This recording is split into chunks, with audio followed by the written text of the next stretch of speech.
Welcome to Impact Farming, where we introduce you to the people and ideas that will have a massive impact on your farming operation.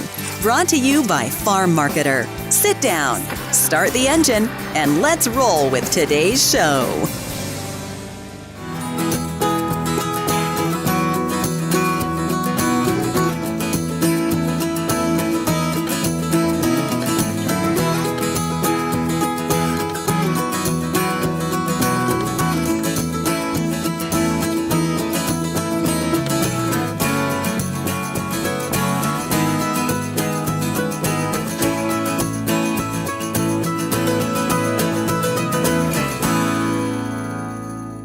Hello everybody and welcome to the Impact Farming Show. I am so excited to have you guys back. We have an amazing guest today, Peter Manness, and he is a business advisor with MNP's Farm Business Consulting Group.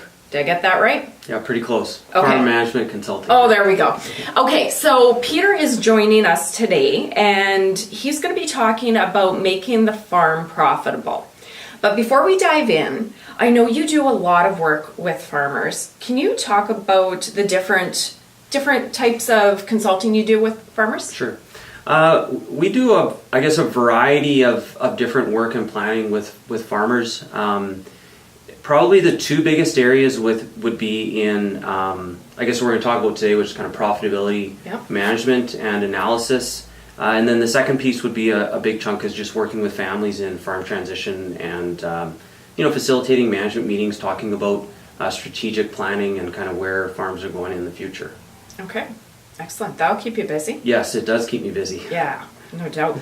Okay, so we are going to chat about making the farm profitable. And with any episode I do, I like to just take it from the top and define it. So let's define profitability. I guess when I talk about profitability with farm businesses, I'm really focusing on generating equity on an annual basis and really a return for your efforts in the farm business. We all know about farm and farmland and how farmland appreciates, but your farmland is going to appreciate whether you farm it or somebody else farms it. So really, when I talk about profit, I'm really focusing on are you adding to your equity on an annual basis from your efforts. And that's really what, to me, that would be kind of the easiest way to define profit. Excellent. I'm glad I asked you that. You're right, because your net worth statement, I'm just going to go there, can just get more and more favorable every year because of the increase in land values, right? Right, yeah. And you could be acting as a terrible farmer and not being profitable on that end, right? Yeah, and I think that there's certainly no question in terms of the effort that farmers put into their operations. Yeah. It's really just trying to understand, that relationship between time and money. Are you getting value for the time that you're putting into your business? Right. Ultimately, first of all, it is enough to support your family and what you want to do with it personally. And then the second is to grow the business for yourself, for continue it for other, for your kids and your grandkids and the legacy of your farm business. Yeah, I guess, and that's a whole nother topic there, but if all of a sudden you're looking at it and you have children that are coming up and they want to join the farm, looking at those types of things and how to increase revenue, all of that stuff, right? Yeah, absolutely. Because if we go from, for a farm business, a big chunk of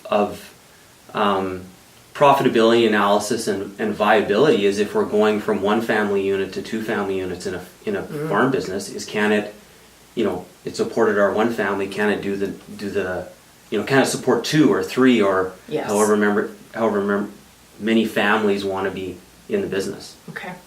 That's excellent. And I guess I won't go there because we could go on a whole nother 5 episodes for that alone, right? Yeah. Okay. So would you say, again, I like black and white in life. I like knowing where I stand. And I think it's great for us to be able to benchmark ourselves as farmers. So is there a percentage of how many farms would be profitable in the year 2018-19? How are farmers doing? Yeah, that's a good question, Tracy. I would say that certainly in the Manitoba region that I work in, the last 5 years, certainly on the grain side and to a certain extent on the cattle side also have been profitable years for producers. And so I would suggest to you that there's probably upwards of 50% of farms that would be profitable. Okay. But I think when you dive into some of those numbers is really the question then is what's profitability and those that are actually thriving in the business. And some of the things that we've looked at, we have a benchmark report that we put together for grain farms, and the spread between the average and the top 15% is $100 an acre. Oh, wow. So if you multiply that by even a modest farm, 2,500 acres, 3,000 acres, you multiply $100 an acre times 3,000 acres times 5 years, then that's $1.5 million worth of equity that's generated. Good point. And I think that's a big difference. That is a big difference. Yeah. And I think the same would be on the cattle side. Is it, if you're looking at $200 to $300 a head profit for cattle farms, there's producers out there that are easily double that. Okay. And so that's really what the difference is, and that's where you start to kind of get ahead of myself here, but you start to think. We're diving right in. Yeah, you start to think about the impact that has on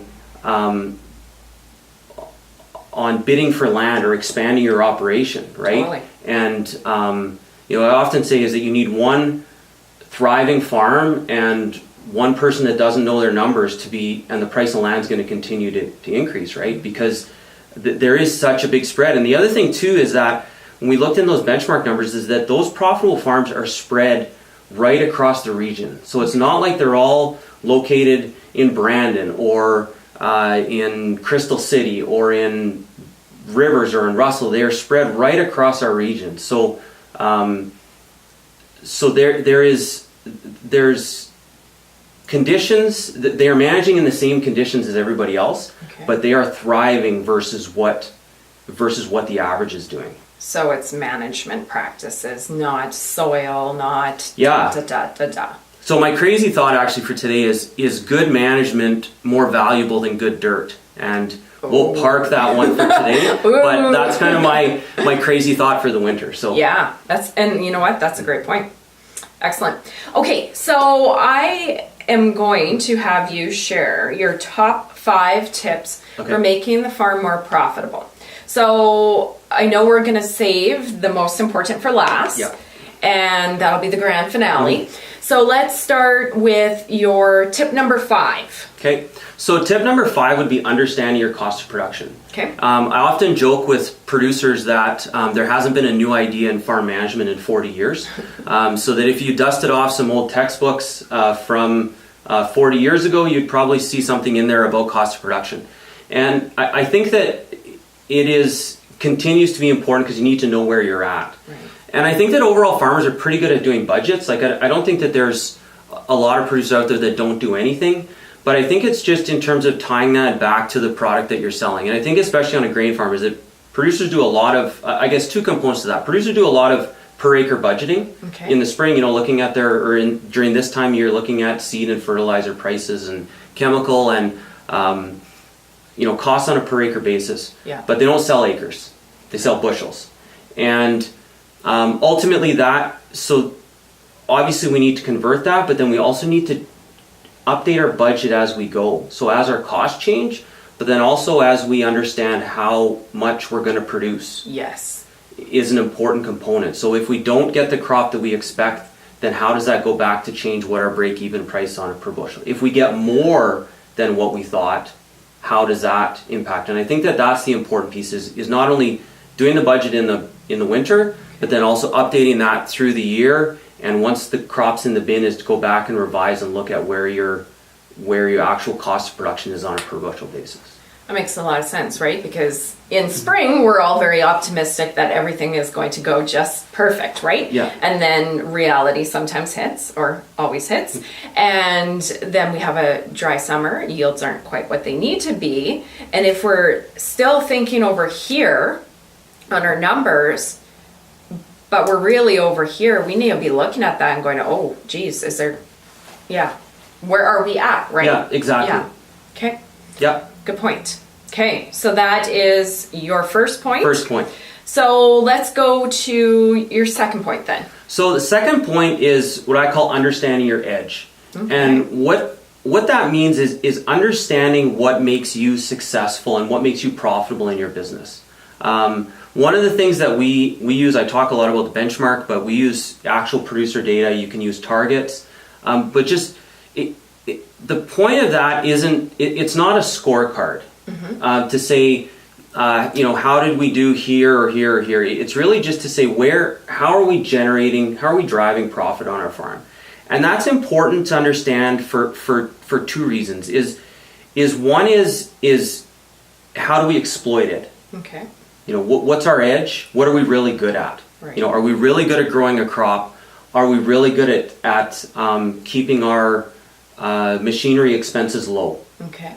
What is it that makes that successful? And then the second thing is as we think about the future of our business, is to understand if there's going to be changes to that we've got to be aware of it. So one of the good examples is with debt, as an example. So if one of the reasons that we're successful is because we have a farm that has low debt, and we're looking at expanding and adding land and buying land and adding debt, then that changes our edge, right? And so we've just got to be aware of that, and we've got to look for other we may have to look for other ways to improve our profitability on our operation.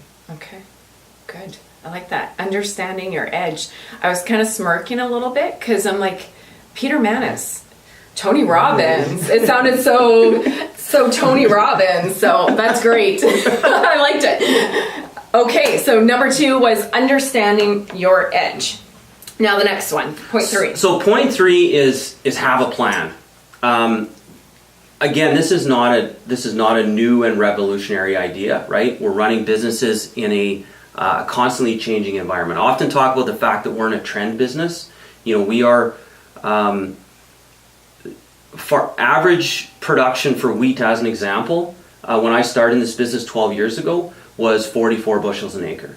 This past year, it was the trend is 56, 57 bushels an acre. I think the Manitoba average was up over 60 bushels an acre. So we're in a trend-based business. So it's really important to understand how our plan fits into that, and that things are changing no matter what. Yeah. So even if we do nothing, things are changing. And so really just the planning component is obviously a short-term component and a long-term, and then just the different pieces that fall into that. So capital is a big discussion. So land, machinery, obviously debt that goes along with that.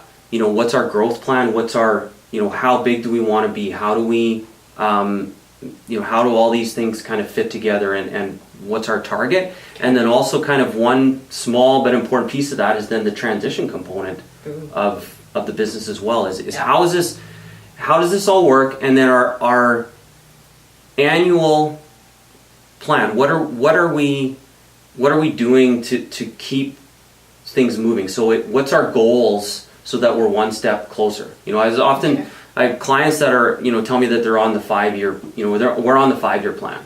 I said, is it just kind of a rolling, every year we're on a 5-year plan, or are we actually, can we say this time next year that we're 1 year closer to achieving what our goals are? And that's the 5 years keeps on pushing. Yeah, exactly. It's just kind of a what's one of those clauses that that just kind of keeps rolling, a rolling plan onwards and onwards. Right? Yeah, that's funny. Okay, that is a good point. So have a plan. Okay. And the next point? So next point is to manage your debt. Okay. And I think that is a big one. Yeah. And I think that so when we think of manage your debt, then our first thought is, okay, we're going to pay it down as quickly as possible. And that's not necessarily the best plan. So first of all I think is understanding it in the buckets that it fits in. So I think oftentimes as farms and as businesses, we think about it on an individual basis. So I own this land and there's this debt that it's against it. I own an air seeder and it's got 6 more payments on it. My combine has 2 more payments. But I think it's important to manage it certainly as a whole within those groups. So what's our equipment debt? And what is that as a whole? Because invariably, as soon as your combine is paid off, even if you're going to continue to use it, there's going to be something else that replaces it. Yes, and there I think always is. There always is, right? Yes, there is. And then I think then with land is the same thing. So yeah, you've got a piece of land that you've got, 10 more years of payments on. But what is the whole picture look like? Because it's very easy for us to justify the individual to say, well, I've got, I have small payments on my swather, and I purchased this and I have small payments on that. But when we put them all together, then we've got a problem because we've looked at a very narrow focus, but we've missed the big picture. And the second piece to that is that I would include the leases in there. Okay. And this is another topic for another day, but to me, leases is just a financing mechanism no different than debt is. It shows up differently on your financial statement, yes, but it really is no different. And I think that understanding those pieces kind of in the buckets is the first part, but also understanding the implication if our bucket's getting too full on one side or the other. Okay. Right? So if probably the best example always is buying land, but if we're trying to expand and purchase land and try to grow that portion of our business, then obviously there's a big component of debt that comes along with that. And so if we're going to push the limit on that, then where's the relief going to come? Yeah. And so if we're trying to manage from a payment perspective and push our land payments higher, then do our equipment payments need to offset that or buildings? And then again, coming back to that planning piece is how are we going to be able to manage that? Yeah. And is it reasonable to expect that we can get our equipment payments lower in order for us to be able to service this debt as a whole? Right. That makes sense. We kind of do the same thing too when we're looking at buying more land in our area. We kind of look at it as each piece we kind of look at it as, and tell me if this is right or wrong, but a little mini unit, a little business unit in itself. We go, okay, this piece of land can pasture X many animals, and then you take all your payments, all that kind of stuff. You go, okay, this makes sense here. And then we go now, okay, big picture, it's going to add this much debt, and then break that across all the animals, and then that's per cow basis. So we kind of look a few different ways. Right, and I think that, in some of that analysis, certainly again, coming back to the farmland piece, is farmland is for the average is very difficult to buy it and make it cash flow itself, right? Yeah. Because we've got a lot of our cash that's got to go into making the principal portion of that payment, right? So we're converting cash in our business into a long-term investment, right? Which is basically what land is. So again, we can look at it on an individual and we can look at it as a whole, right? And that's really, both of those are important ways to look at. What can it generate on its own? Right. But then also, how does it impact the larger component and how does it work? The reality is that debt continues to be easy for farms to get.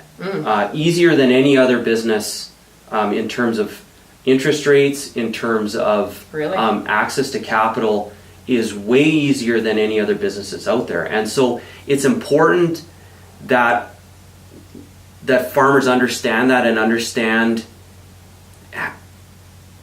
manage that debt and that business and that, I don't want to say the relationship with their banker, but just understand that when they're going in asking for something, that they know what they're asking for, right? Oh, clever. I had a conversation with somebody about that, and we know our bankers are amazing, but it is on us as the farmer to know our numbers and know what we're doing when we go in there. Just because a banker says it's okay doesn't mean they've done all the thinking for you, right? Right, absolutely. I don't know if that's where you were going, but I've seen people, actually personally, not farming, but also people that farm go, well, yeah. And then you ask them about how much math they did and where it makes sense and how it plays in, and they go, oh, well, I didn't think that through, and turns out it wasn't the best decision for them, right? Right. And I as you said, I think that the bankers are an important important advisor. They're an important member of your team and your management team, your business. But they also are in a competitive environment. Right. And there is, right now, ag is the place that banks want to lend money to. It hasn't always been that way, but it's that way right now. And they have the assets to back, and the appreciation in the land has allowed them to be more flexible, to offer you more competitive interest rates. But they are in the business of lending money.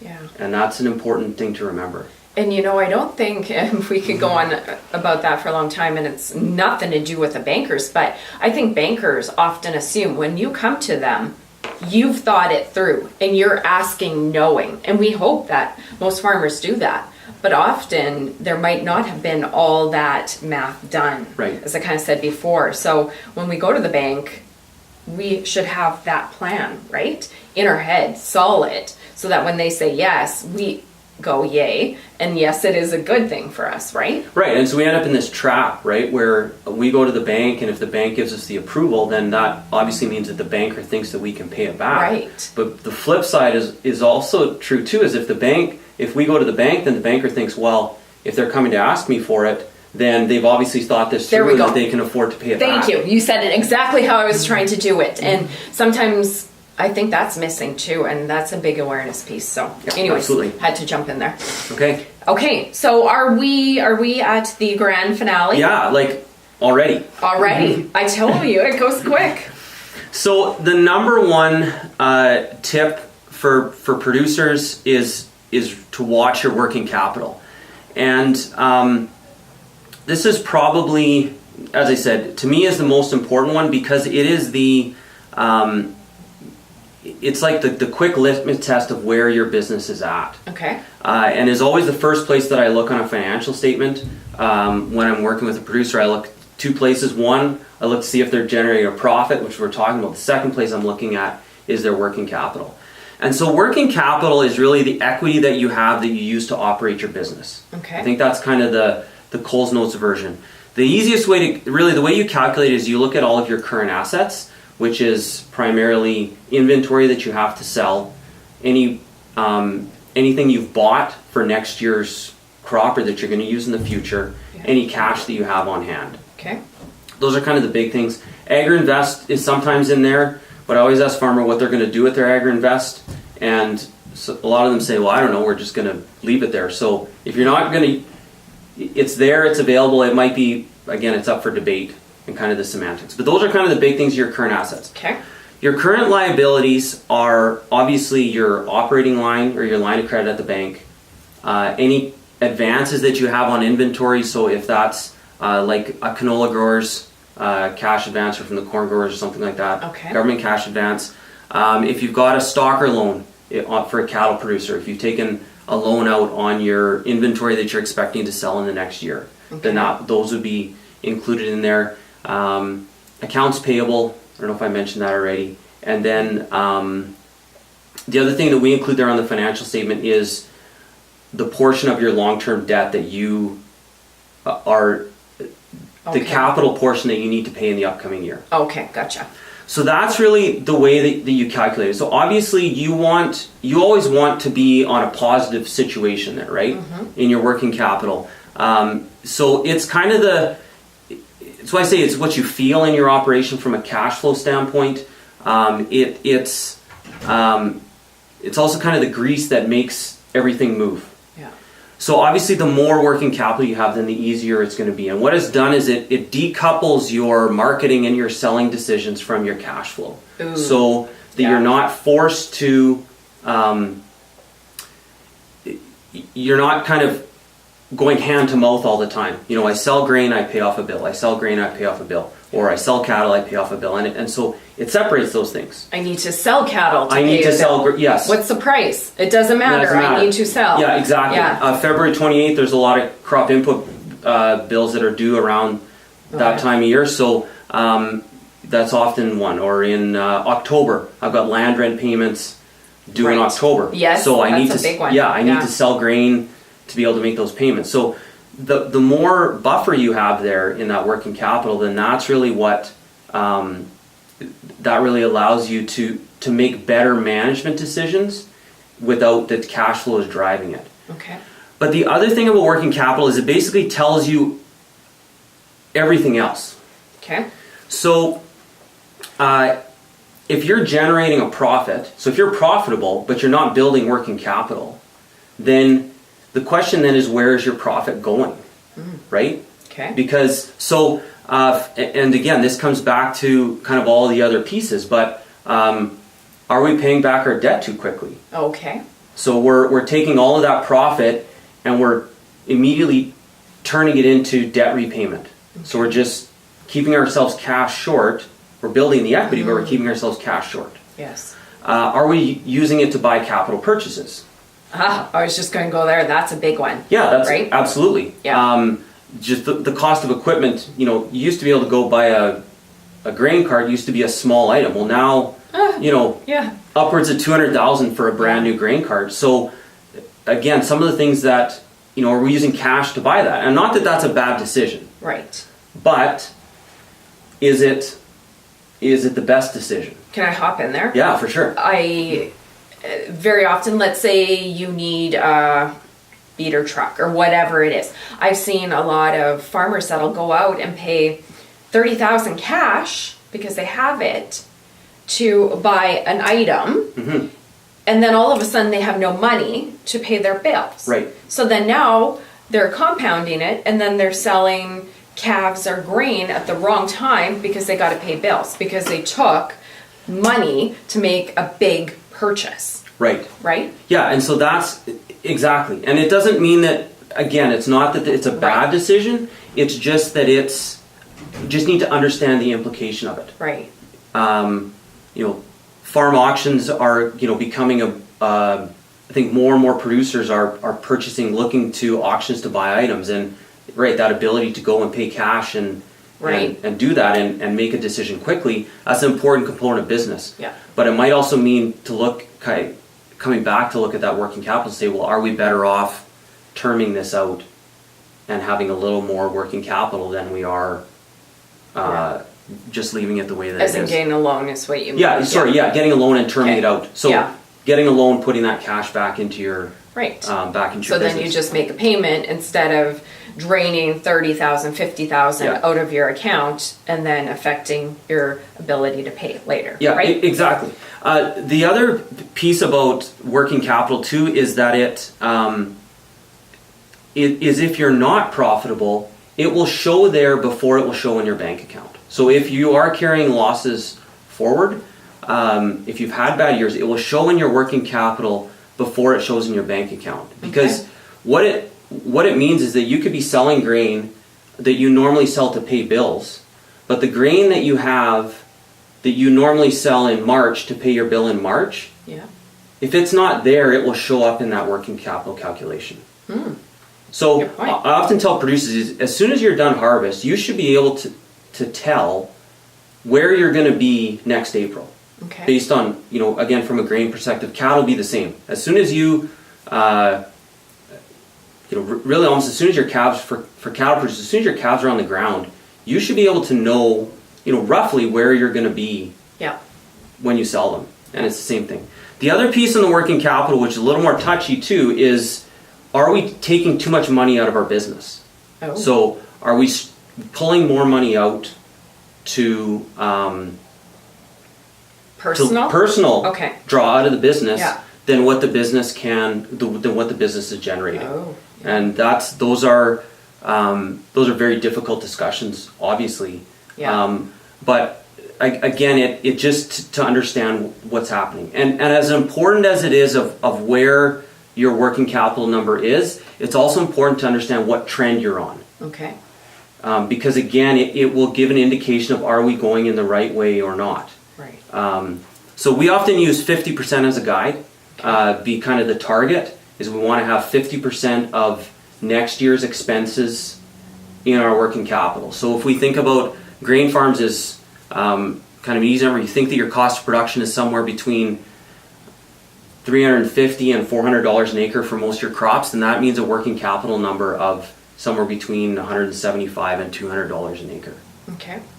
So the other piece that working capital will also show is whether you're pulling too much money out of the business. Okay. Now, obviously, the whole purpose of business is to be able to have the funds to use personally, right? For the family. For You're the family. saying personal. Yes, personally. For the family. Okay. So, not that that's a bad thing or that we shouldn't be taking money out of the farm business, but just understand if the farm is generating enough profits to be able to support the standard of living that you would like and have for your family, and that's that's an important piece. And also to remember is that as important as it is with where your number is, it's also important to understand what trend you're on. So any financial number you're looking at, whether it's your profitability, whether it's your working capital, what's the trend that we're on?